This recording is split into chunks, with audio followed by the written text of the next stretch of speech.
Hi friends, welcome to Shailaja all in one channel. Friends, ఈరోజు మనము lemon juice చాలా ఈజీగా ఎలా ప్రిపేర్ చేసుకోవాలో చూద్దాము. మనకి కోల్డ్ వాటర్లో వేస్తే షుగరు తొందరగా కరగదు కదండి. కానీ ఇలా పంచదారని ప్రిపేర్ చేసుకుంటే మనకి లెమన్ జ్యూస్ ఒక్క నిమిషంలోనే చేసేసుకోవచ్చు.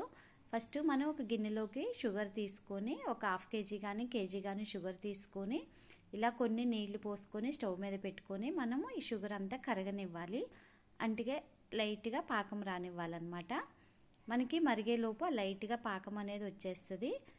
ఇలా కరగబెట్టుకొని పక్కన పెట్టుకుంటే మనము లెమన్ జ్యూస్ చాలా ఈజీగా 1 మినిట్లోనే ప్రిపేర్ చేసుకోవచ్చండి.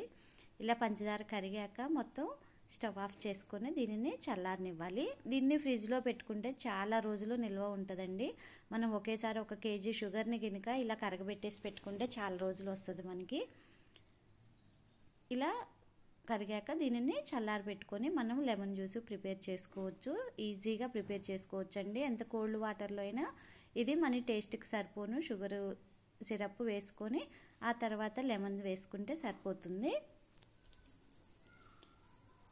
ఇలా షుగర్ వేసుకున్నాక తర్వాత లెమన్ వేసుకొని తర్వాత మన టేస్ట్కి తగ్గట్టు సాల్ట్ కొంచెం వేసుకొని మొత్తం మిక్స్ చేసుకోవాలి.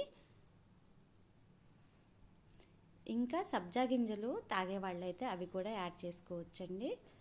అంతే అండి, చాలా ఈజీగా 1 మినిట్లోనే మనకి లెమన్ జ్యూస్ అనేది రెడీ అయిపోతుంది. ఇలా పంచదార పాకం పట్టి పెట్టుకుంటే మనకి ఎవరన్నా వచ్చినా ఎప్పుడన్నా మనకి కావాలన్నా కోల్డ్ వాటర్లో మిక్స్ చేసుకోవడానికి చాలా ఈజీగా ఉంటుంది.